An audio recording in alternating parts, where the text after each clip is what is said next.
वैकुंठीचा नारायण अरे कुणासाठी कसा रे माझ्या समोर येशील कधी चित्ता तुला साधरणीय आशीर्वाद अखेर नारायणाला ओळखला ब्राह्मण रूपाने आपल्या समोर येऊन एक वेगळीच इच्छा मी आपल्या समोर प्रदर्शित केली। ब्राह्मण ते मांस भक्षण करू शकत नाही याचा पूर्ण विचार मनाला पटला आणि अखेर आपल्या ब्रह्म जिज्ञासेच्या योगे करून हा ब्राह्मण मध्ये नारायण आहे याची जाणीव आपल्याला झाली आणि आमची सत्व कसोटी करू लागला।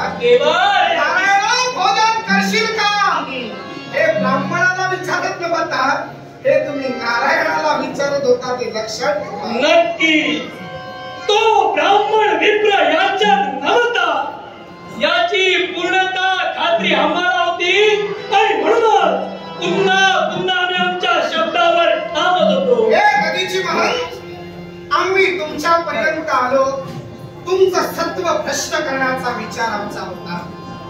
तुम्ही स्वतः पाप खऱ्या अर्थाने निर्मिती करून केवळ ब्रह्मतत्व हे भोजन वाढतंय का मला पाहायचं होतं, पण तुम्ही तुमच्या तत्वाला खऱ्या अर्थाने अढळ राहिलात। पुढे सांगू का आमचे येणं झालं ते मुळात केवळ तुमची सत्व कसोटी घेण्यासाठी नव्हे।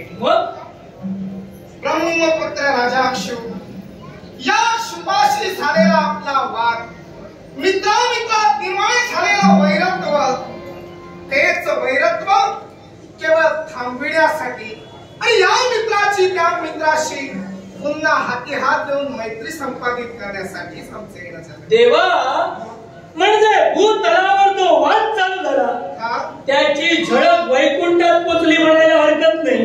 अगदी खरं आहे आणि म्हणूनच राजा शिवपुराच्या वतीनं देवा जर का तू माझ्या समोर उभा आहेस तर देवा मी जे त्याला कथन केलं किंवा मी जे त्याला वारंवार समजवित होतो ब्राह्मण आणि क्षत्रिय या श्रेष्ठत्वाच्या वादावरूनच आमचा हा वाद विकोपाला गेला।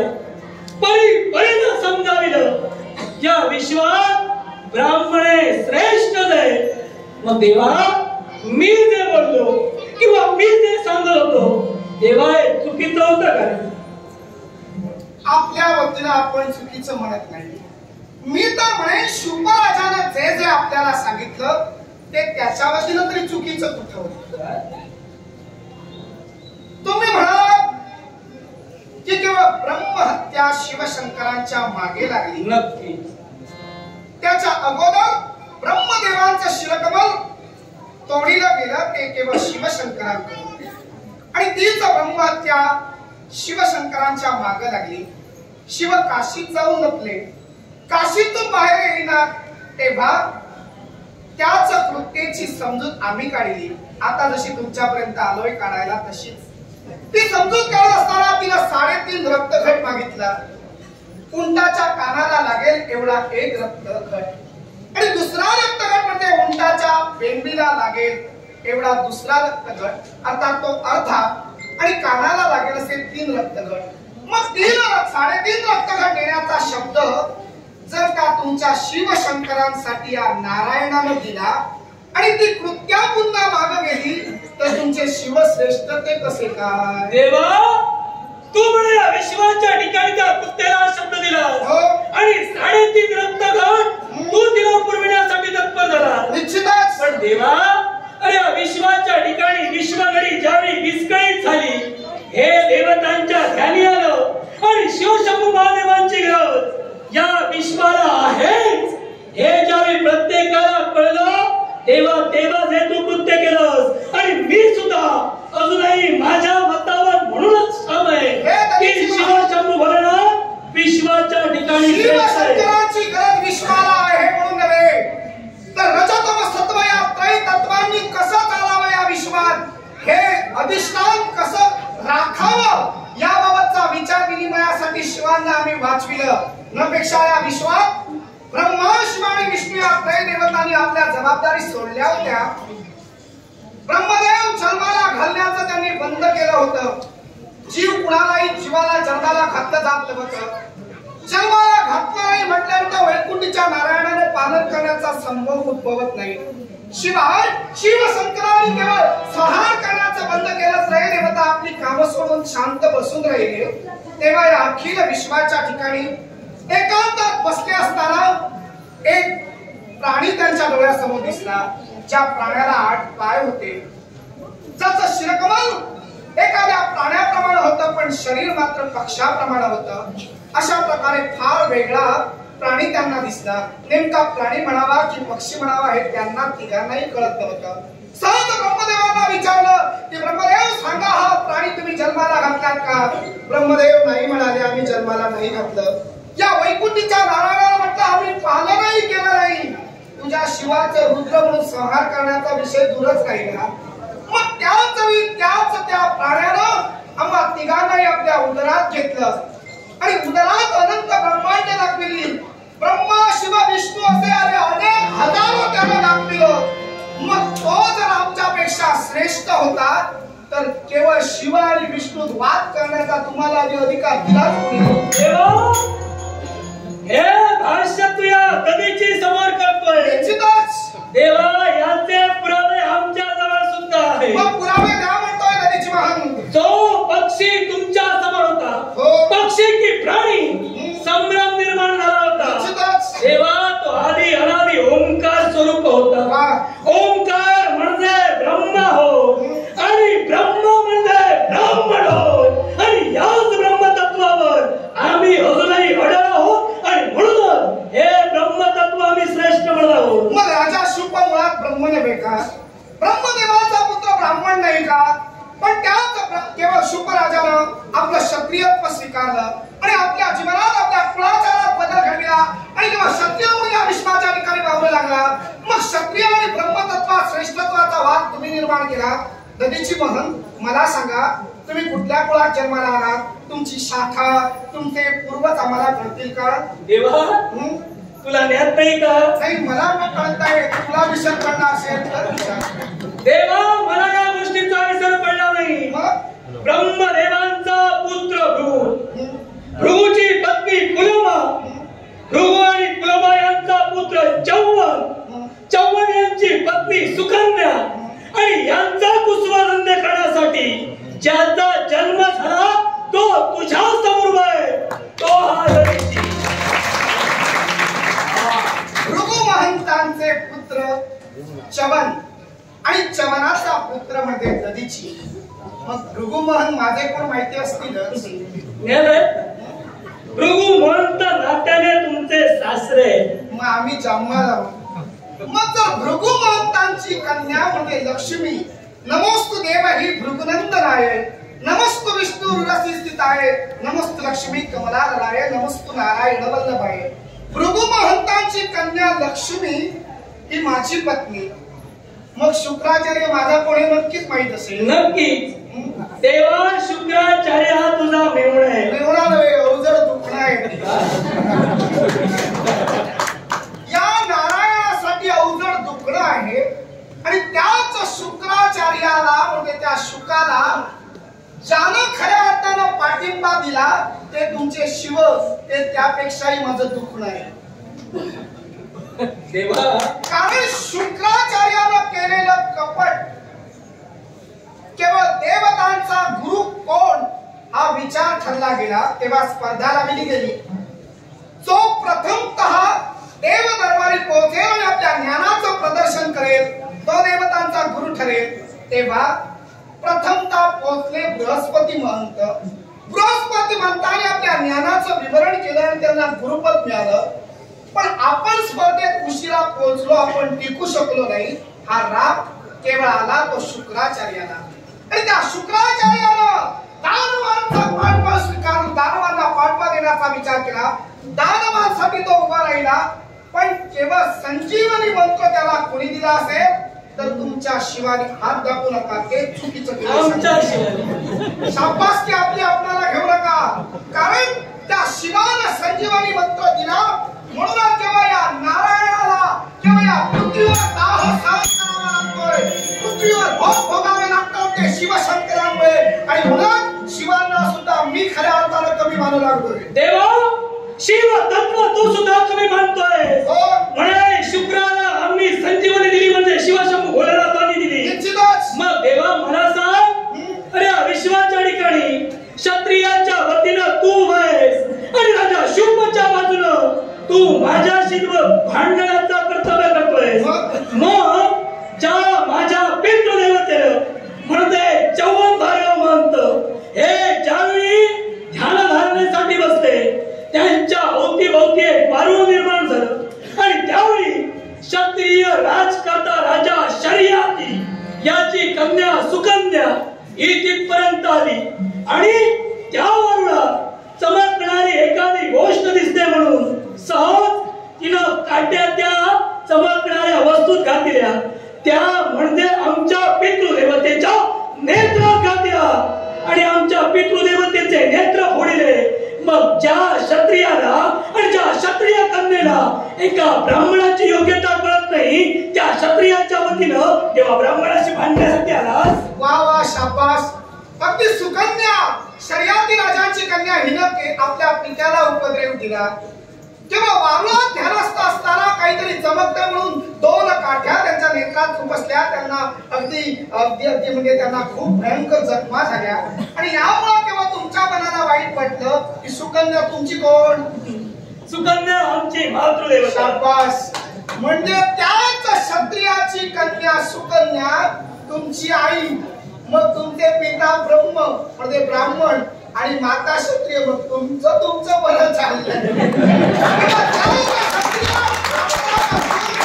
जगदीशी जन्माला आला मग क्षत्रिय श्रेष्ठ आणि ब्राह्मण श्रेष्ठ वाद कसा कारण देवा त्याला प्रत्येक पुत्राला आपल्या पित्याचं कुळ लागलं जातं आणि आमची पितृदेवता ही ब्राह्मण कुळात जन्माला आली आणि म्हणून आम्ही ब्राह्मण श्रेष्ठ या विश्वाच्या ठिकाणी जेव्हा पित्याचं कुळ सांगितलं जातं निश्चितच योग्य आहे पण मातेचं कुळ लग्नानंतर बदललं जातं बरोबर ना आणि म्हणून माता ही तुमची झाली पण तुमचा आजोळ क्षत्रियांकडेच राहणार बदलणार नाही मातृगृह हे क्षत्रिय राहणार आणि या क्षत्रियांसमोर तुम्ही कधी ठरला त्याची आठवण असेल राजा कुशीक याचा केवळ तुम्ही परीक्षा घेण्यासाठी गेलात त्याच कुशीक राजाकडे जाऊन 21 दिवस झोपून राहिला 21 दिवस केवळ खाण्यासाठी काही तयार नव्हता राजा कुशिकानं आपल्या समोर केवळ अन्न भोजन आणून दिलं त्या अन्न भोजनाला जाळून भस्म करणारे दधीची मन आपण आहात आणि केवळ त्याच क्षत्रियांची अवहेलना करण्यासाठी तयार झाला त्या क्षत्रियाला आणि क्षत्रिय पत्नीला रथाला बांधलेलं मानवी रथ निर्माण केला केवळ अश्वन जोडता मानवी रथाला त्यांना केवळ संपूर्ण प्रदक्षिणा घालायला लागला आणि अखेर जेव्हा तुमचं ब्रह्मतत्व लोक पाहू लागलं तेव्हा सांगितलास राजा तू जिंकलास मी हरलो मग त्यावेळी राजा जर जिंकला होता त्यावेळी जर क्षत्रिय ब्रह्मतत्वाला भारी ठरला होता तर मग आता का कमी पडतोय देवा त्यावेळी ब्रह्मतत्वाला क्षत्रिय तत्वामुळे भारी पडलं होतं पण देवा एक प्रसंग तू विसरतोय त्या प्रसंगात हेच ब्रह्मतत्व या देवतत्वाला सुद्धा भारी पडलं होतं आमचे आजोबा तुमचे सासरे म्हणजे भृगुमंत या भृगुमंतांनी देवा स्वतःचा रक्ताचा प्रहार तुझ्या छाताडावर केला होता हो म्हणूनच तर छाताड्यावर माझ्या तसं चिन्ह राहिलं आणि त्या चिन्हाला भृगुपद वत्सलांचल म्हणून या विश्वात म्हटलं जातं आजोबांना आम्हीच सांभाळलं त्यांच्या चिरंजीवांना म्हणजे शुक्राचार्यांना सुद्धा आम्ही वेळोवेळी सांभाळतो अजूनही मारायला पुढे आलो नाही आता त्यांचा पौत्र पुत्र हे सुद्धा मोठे झाल्याने आता या वैकुंठीच्या नारायणाला छळू लागले शुभराजाचे चरण धरा आणि शरण या विश्वात ब्रह्मतत्वाचा श्रेष्ठ असाल तर क्षत्रिय तत्व सुद्धा श्रेष्ठ आहे एवढा तर शिवतत्व जर तुम्ही श्रेष्ठ असाल तर या शिवतत्वापेक्षा हा नारायण सुद्धा श्रेष्ठ आहे तुम्हाला मानावं लागेल स्वतःच्या संस्थानांचा त्याग करून आमच्या आश्रमापर्यंत आलास सात मुखातून शब्द बाहेर पडले हे नदीची पकड शुभराजाचे चरण पकड पण माझ्या मुखातून निघणारे शब्दही त्या क्षत्रियाचे चरण नाविन्य नाही पण हे शिव तत्व या विष्णू तत्वाचे सुद्धा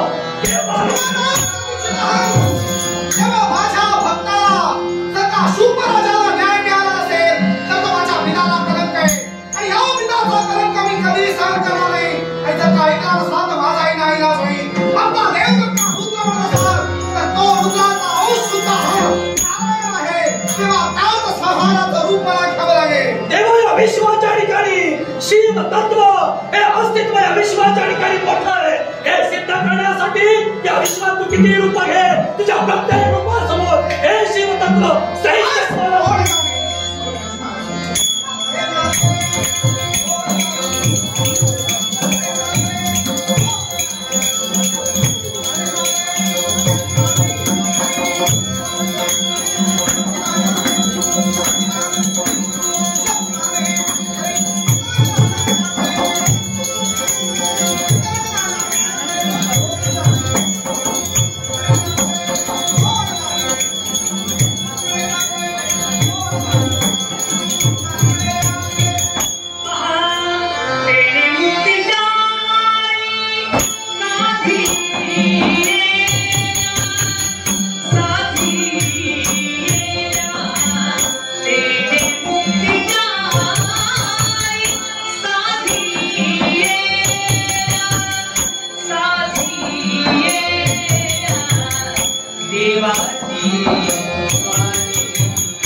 चंदनाची कपाल माला गौतमीची पंचानना विश्व निवांतकारी तुझा वीण शंभो मदको.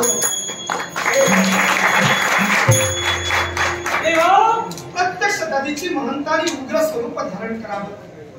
नारायणानं विश्वरूप घेतलं पण त्याच दधीचीच्या पृष्ठभागी एक प्रभा निर्माण व्हावी. माझा शिव म्हणजे दशानन आहे, माझा शिव म्हणजे पंचानन आहे. केवळ तेच विश्वस्वरूप आज मी पाहिलं. आणि केवळ दधीची म्हणजे काय आहे, हे ब्रह्मतत्व म्हणजे खऱ्या अर्थानं शिव तत्व आहे. आणि या विश्वाच्या ठिकाणी शिव तत्वच ब्रह्मतत्व या विश्वात सर्वश्रेष्ठ प्रथम आहे. नारायणाला खात्री झाली. सहज आमच्या चरणावर विलगण्यासाठी तत्पर झाला, पण देवा तुझी जागा आमच्या चरणावर नाही तर तुझी जागा आमच्या हृदयात आहे, आमच्या हृदयात आहे. आता मात्र माझा एकच प्रश्न आहे, शिव तत्व काय आणि ब्रह्म तत्व काय याची जाणीव तुला झाली परिपूर्णपणे. ज्याच्या वतीनं भांडायला आला जातात त्याला जरा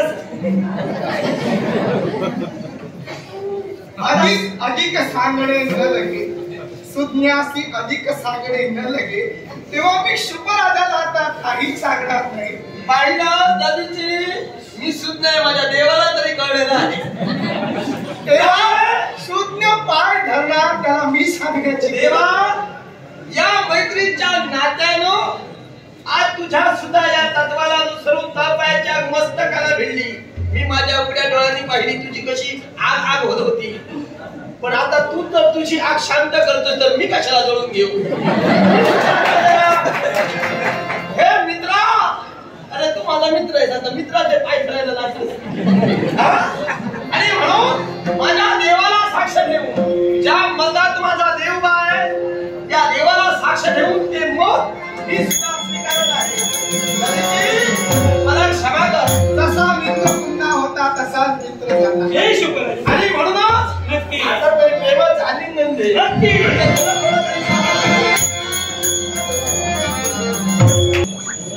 शुभ आणि आपल्या सख्या आहे, हे मित्रत्वाचं नातं आहे. हे अवादेवात राहायला हवं. शिवाय या विश्वात मरत मानवांना एक आदर्श आहे. क्षत्रिय ब्राह्मण हा वाद निर्माण व्हावा. तो वाद आपल्या उपासक देवतांपर्यंत पोहोचावा. आणि या वादातून पुन्हा हा वाद थांबून केवळ ऐक्य निर्माण व्हावं. खर तर जाती कुळाचा विचार करून वाद करणं हे अयोग्य आहे. या विश्वात परमेश्वरानं फक्त दोनच व्यक्ती जन्माला घातल्या, दोनच तत्व जन्माला घातली. एक म्हणजे पुरुष आणि दुसरी म्हणजे स्त्री. फक्त याती वाद करून जर का आपल्यात भांडण केलं असेल तर विश्वात हाहाकार माजणार आहे. आणि तो हाहाकार केवळ माजता कामा नये म्हणून ही घटना घडली. पण दधीची महन खऱ्या अर्थानं एवढ्यावर तुमची सत्व कसोटी नाही झाली. जरी शिव शंकर खऱ्या अर्थानं आपल्यातून आम्हाला दर्शन देते सांगत, अनंत ब्रह्मांड तुमच्यात जरी दिसली तरी देवाला सुद्धा परीक्षा द्याव्या लागतात. देवाला सुद्धा परीक्षा द्याव्या लागतात.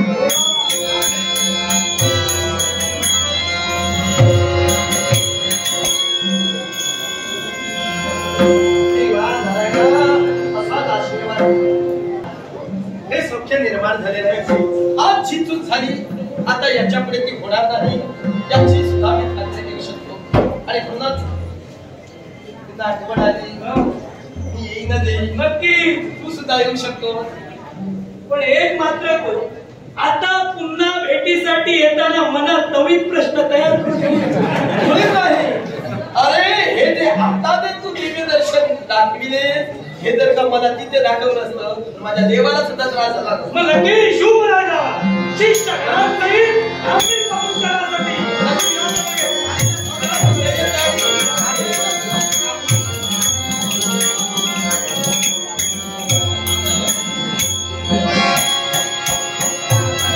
कैकुंठीच्या नारायण विश्वरूपात गेलो, पण या विश्वात विलीन होताना सहज देवाच्या मुखातून शब्द बाहेर पडले.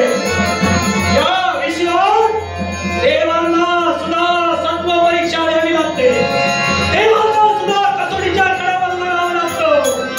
मग दधीची तुझी काय गाथा. देवाच्या शब्दाला